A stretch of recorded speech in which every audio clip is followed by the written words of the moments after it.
Welcome to the Deep Dive. Today, we're getting into some really potent insights from a recent YouTube source.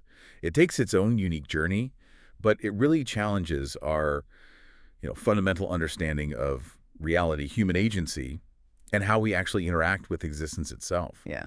And while the source uses some, let's say, distinct terminology, our mission here is to kind of distill the universal truths, give you a shortcut to understanding concepts that could profoundly shift your perspective. Absolutely. And what's really compelling, I think, is how this material connects very personal experiences, the flow of information, even huge global shifts, to this overarching principle of reality. Right. So we'll be breaking down these unique concepts like perplexity, the event stream, and this really interesting rule of assumption, how they all kind of weave together. It's a deep dive, like you said, not just into what the world is, maybe, but how you might be actively shaping it. Okay, so the source's exploration here, it actually started from a very personal place. They identify as a Sigma INFJ personality type. Now, they clarify this is distinct from the standard Myers-Briggs definition. It's described as rare, intelligent, and with this peculiar trait they call the door slam. The door slam, right, which is like a definitive cutoff. Exactly, a cutoff from people or situations that cause, significant irritation. Okay. And this personal insight, it sort of becomes the unexpected way in, doesn't it? It does. It frames this conflict involving a woman named Heidi. Apparently, she was getting some unwarranted criticism online in comment sections. Which can be really distressing. Yeah, and the speaker, who says they don't read comments themselves, notes that Heidi, being female, has this social presence component, making her vulnerable to that negativity. Unlike his own Sigma male detached approach, as he puts it. Right. And this led to a pretty strong warning. If the harassment continued, the speaker was ready to door slam entire platforms, Substack, X accounts, the works. Wow, that's drastic. It is. It highlights their protective nature, but also this drive they mentioned to just get it out, referring to the ideas they're constantly processing. Right, get the ideas out. And just for full context from the source, they explicitly dismiss any what they call small-minded horseshit about Heidi being a gold digger. Yeah. They clarify she's an adventurous, successful investor and that, the speaker could even live off her income. So that specific anecdote, unusual as it might seem, it actually kicked off the deeper research we're digging into. Exactly. Right. So this personal situation led the speaker to dive into what they term the rising complexity in how we understand reality. Okay. And this was apparently sparked further by Heidi's own questions about this three-eye atlas phenomenon. Now, three-eye atlas, in their framework, that's not just like regular UFOs, is it? It's bigger. Much bigger. It seems to refer to a highly significant, intelligent, maybe extraterrestrial presence that's impacting global consciousness, different from just, lights in the sky. So the speaker posed some critical questions. First, how will official entities react to space aliens at this three-eye atlas level versus standard UFO sightings? Okay, different levels of reaction. Second, strategically, how is a three-eye atlas appearance different from, say, local UFOs over nuclear plants? Good question. And third, assuming this three-eye atlas is intelligent, how will official entities try to get information from these space aliens? Okay, and to tackle that, they went to some unexpected places. Yeah, really unlikely sources. FBI, CIA, NSA interrogation manuals. Wow, not to learn how to interrogate, though. No, not directly. The goal was to grasp the underlying mindset, how government at a really deep level understands, deals with, and importantly, orchestrates deception. Orchestrates deception. Interesting. And from analyzing these manuals, the source makes this quite provocative assertion. They claim you can infer methods that could be applied to events like, and this is their example, January 6th. Okay, now that's a controversial claim from the source. We should be clear. We're just reporting their finding here, not endorsing it. Absolutely. Just conveying what the source material states. And this research led them to a really pivotal conclusion about this three-eye atlas. Which is? It's physical form device, natural phenomenon, whatever, doesn't matter. What really matters is how humans react to it. The human reaction is key. Exactly. And this new element, which they note is appearing more in mainstream and social media, is directly feeding into this rising complexity. Right. They also mention their earlier forecast about language about space aliens appearing in July turned out to be correct, which reinforces their line of thinking. Okay. And this leads into the idea of perplexity. Yes. Perplexity, as they define it, is that feeling you get when faced with a personal complexity that's just beyond your immediate grasp. It stretches your understanding, creates a sort of productive cognitive dissonance. Productive dissonance. I like that. So how does all this connect back to us, to our everyday lives? Well, this is where the deep dive pivots, really. It goes into a broader philosophical discussion, introducing the concept of agency. Agency, like free will. Pretty much. Free will, self-sovereignty. And fundamentally, they say it's a function of awareness. Okay. They describe the universe as binary, meaning choices always boil down to two options eventually. And agency is simply your ability to pick one. So if reality is binary, choice-driven, how is our agency being, messed with, influenced? Right, good question. The source describes what they see as an apparent war going on within humanity. Good guys versus evil, basically. And evil is characterized as? The deep state, the cabal, or using a specific term from the source, the so-called Khazarian mafia. Now, that phrase itself is often tied to some contentious historical conspiracy theories. Right, important context. So the source uses that term for this controlling group. Yes, and their main method, according to the speaker, is trying to reduce our agency by manipulating the information that shapes our awareness. If they control the information, they limit the choices we think we have. Okay, and this is where the source makes a pretty striking claim about how they do this. Yes. They assert this group uses predictive programming. Predictive programming, for example. Well, the source gives the specific example of, and again, this is their phrasing, a banking religious Jewish cabal controlling Hollywood and media, creating content that's woke, dark, dystopian, apocalyptic. The goal, according to the speaker, to shovel all of our thoughts into this narrow dystopian band. Thereby controlling our agency, our perceived choices. That's a very specific and provocative claim from the source. Do they elaborate much on the evidence for that specific group's influence? It's presented more as an assertion within their overall framework rather than citing specific historical evidence in this particular segment. Oh. But they then ask, why go to all that trouble, especially if, as they claim, it doesn't yield much energy gain for the perpetrators. Right. So what's the real purpose then? To manipulate something they call the event stream. And this is where things get really unique, perspective-wise, on time and reality. The event stream. Okay, unpack that for us. They explain reality exists only in the eternal now, past and future. Just constructs in our heads. No actual past or future. Not in a tangible sense, no. What we perceive as time unfolding is this event stream, a continuous sequential flow of new things happening, new decisions being made right now. Okay, so if past and future are just mental constructs and reality is just this now event stream, wow, that fundamentally changes how you'd perceive daily life, doesn't it? Yeah. Requires a total rethink of our sense of time. Precisely. That's the core idea. And for most people, normal humans, as the source puts it, awareness of this event stream is limited. How so? We tend to feel like the event stream is just happening to us, like it's coming at us and, we can't do shit about it, to use their phrase. Right. Feeling powerless. And this limited awareness, the speaker argues, wasn't accidental. It's been engineered around us by a Cartesian structure from the 1700s. Descartes. Yeah. Which, in their view, wrongly framed time as a dimension, basically externalizing our perception of reality, making us feel separate from it. And here's where it really starts to click, I think. The big revelation. Yeah. Our reality is profoundly participatory. We're not just watching the movie. Exactly. We participate in the event stream itself, and therefore we participate in creating our own reality. To the event stream, it's like an obedient shadow, doing what you want because you're part of what comes out of it. That's the analogy they use, yes. An obedient shadow. Now, this sounds a bit like the law of attraction, which gets talked about a lot. It does, and the speaker addresses that directly. They say the underlying principle is quite accurate, actually.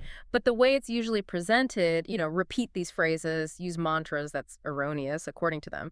The mechanics are different. Okay, so the common understanding misses the mark on how it works. Right. And understanding that difference is key to grasping what they call the rule of assumption. And just to connect it back, they also suggest that the deep state, being rational materialists, they'll never really get something like the Three-Eye Atlas if it's an ontological intelligence, meaning an intelligence rooted in the nature of being itself. Their worldview just can't compute this participatory reality. Okay, so if reality is participatory, what does that actually mean for your ability, my ability, anyone's ability to influence it? Well, the speaker explains that our awareness, which informs the mind and dictates our agency, our free will, it's inherently limited. Limited By being human, by our physical bodies, our senses, how far we can perceive into this event stream. Okay, natural limitations. But, and this is crucial, the event stream does respond to what they call psychic emanations, or psionics. Psionics. Which they say is the actual underlying energetic truth behind that flawed popular idea of the law of attraction. Got it. So there's an energetic interaction happening. Yes. And this raises points about external influences, too, and our place in the bigger picture. Like the three outlets again. Exactly. The source mentions this idea, maybe speculation, that it took 8,000 years to travel here from the Oort cloud. 8,000 years. If true, they say, it implies an intelligence that can predict planetary orbits over millennia. It suggests a designed flight path. Not accidental. Not accidental. And maybe intended to teach us all of these kind of things as we interact with our reality, as we grapple with its appearance. Teaching us about reality itself. Right.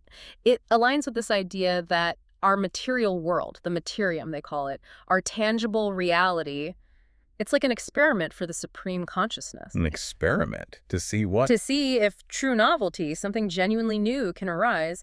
And humans, you, me, everyone, we're integral parts of this experiment. Wow, okay. That's a lot to take in, but really thought-provoking. So if we're meant to participate actively, effectively, how do we actually do that? This is where they introduce the rule of assumption. And they stress, this is not the law of attraction. Not the law of attraction, got it. What's the core idea? You assume a desired state, say, having a new car already exists, now. Just assume it. Not just with words, you assume it with a particular feeling or emotion, tied very strongly to a vision or imagination of it. Not just repeating empty words or mantras. It's the feeling-vision combo. The feeling and the vision. Okay. And this rule of assumption, it operates on 4 key elements. You can remember it as PIHS. PIHS. Okay, what do they stand for? P is proximity. This is about time. Closeness in time. It's easier to manifest something soon because the energetic coherence you need to project fades over longer distances in the event stream. Right. Easier to influence the near future. Makes sense. Highest intensity. The better you get at generating and holding that specific feeling of the assumption, it's a complex, emotional, even hormonal state, the faster things manifest from the event stream. Practice matters. Intensity of the feeling. Okay. H is harmony. This is critical. Your assumption can't be disharmonious, meaning no internal static, no mental blocks, no conflicting thoughts. Like you can't be vividly imagining the new car while simultaneously worrying about where you'll park it or how you'll afford the insurance. That conflict cancels it out. Okay. Internal alignment. Exactly. And the speaker adds an interesting point here. The universe itself, because it favors novelty and emergence, it won't let this become just a mechanistic push-button trick. It keeps an organic element. You can't just formulaically reproduce results every single time. Right. It's not a vending machine. Precisely. And S. S is serenity, which they describe as an elevated form of harmony. Elevated how? The assumption needs support from supreme consciousness. It cannot be inherently negative for others. If it is, you get blowback. Blowback, like negative consequences. Immediate negative consequences, yeah. And this principle, they argue, is why huge efforts to control all of humanity, like by that deep state, will ultimately fail. The universe just doesn't support perpetual control. It goes against that harmony-serenity aspect, that idea of the universe favoring novelty and rejecting perpetual control. That's really fascinating. And the speaker connects this to global challenges, right? Like VUCA. Yeah, exactly. The military concept, volatility, uncertainty, complexity, ambiguity. The source argues our universe actually likes VUCA. It favors this churn of chaos in the event stream. Why? Because it's out of that churn, that messiness, that novelty may arise, new, unexpected things. Okay. And we connect that back to the bigger picture. It explains why, in their view, the deep state's social engineering attempts are failing. That's the argument. Their efforts to use group mind via predictive programming, trying to steer the event stream with dystopian visions, they're failing because they're rational materialists, reductionists, they don't get complexity, and they definitely don't understand the real mechanics of the rule of assumption. They try to push people into an assumptive state of doom and gloom. Right. But they don't give people the true understanding, and crucially, they lack harmony and serenity at that group level. They can't manufacture genuine, harmonious, serene group assumption towards negativity. And the source illustrates this lack of harmony quite vividly. Yeah, they talk about group efforts for a shared feeling, like a church service, using music, incense, trying to get everyone vibrating to the same frequency. Uh-huh. It only works as long as it's harmonious. If you introduce something truly disharmonious, their example is a Muslim praying in a Christian service, it would blow the whole harmonious frequency. Okay, the need for resonance. Right. And at the highest level, the speaker repeats, the universe does not support their perpetual control over humans, which leads to what they call instant karma, or maybe the Great Awakening, things snapping back. So this brings up a really practical point for you, the listener. What can you do with this? Well, the speaker puts it bluntly. People are currently weaponizing the rule of assumption against you, pushing those negative, limiting assumptions. But you can counter it. Yes. You can break it by being disharmonious with their intent and having your own intent. Taking control of your own assumption. Exactly. The key, they emphasize again and again, is getting and holding the feeling, the intensity, the purity of the feeling tied to your imagination, your vision. And it doesn't have to be hours of meditation. No, not according to them. Even 10 seconds every morning done correctly with that intense feeling vision can fundamentally alter your life. Okay, let's ground this. They offer a concrete example, right? A test you can do yourself. They do, the famous one, they call it the ladder test. The ladder test, how does it work? Okay, 2 parts. First part, as a verbal mantra or prayer, you repeat out loud for maybe 30, 40 seconds. I will not climb any ladders. I will not climb any ladders. I will not climb any ladders. Okay, focusing on the negative verbally. Right. Then, immediately after you stop speaking, this is key without words, you create a vivid vision in your head. A vision of what? Of yourself actually climbing a ladder, taking that first step up, holding on to the sides, taking the second step up. Visualize it, leaning against something. Feel the action in your body. Hold that vision for 10, 20 seconds. So, negative words, positive feeling vision. Exactly. And you repeat both parts daily. And the expected result. If you do it consistently, applying that PIHS implicitly through the intensity of the feeling vision, you'll become aware how rapidly it takes for reality to put a physical ladder in your presence. Seriously, like a ladder will just show up. You might trip over your own ladder you forgot was there, or see a neighbor carrying one, or one appears unexpectedly at work. The time it takes is directly linked to the intensity of your assumed feeling during that visualization part. It's presented as this powerful, trainable tool, something that, in the speaker's words, can make you superhuman within the normal population because you're learning to consciously use this mechanism. A direct challenge, then, to explore your own power within this event stream. Absolutely. So wrapping this up, what does this all mean for you listening right now? We've journeyed through this idea of a reality where your agency, your awareness is absolutely key, where information shapes perception, but where the event stream is potentially this obedient shadow just waiting for your direction. Right. And the rule of assumption with those pillars, proximity, intensity, harmony, serenity, offers a potential pathway, a way to actively participate in creating your reality. A stark contrast to just being passively shaped by external attempts at control or negative programming. Definitely. And if we connect it to the bigger picture one last time, the source suggests we're in a summer of emergence.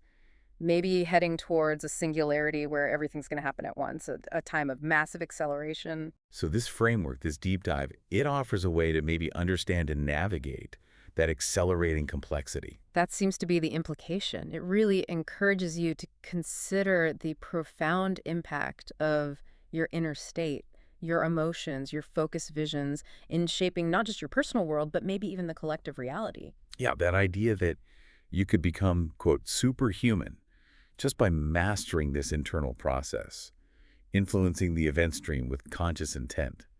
It's incredibly powerful. It is. It's a really compelling challenge, isn't it, to explore the depths of your own awareness and the maybe surprising power that it holds. So as you go about your day, maybe just consider, what vision could you hold? What feeling could you really cultivate? And how might you consciously choose to participate in shaping the very next moment unfolding in the event stream?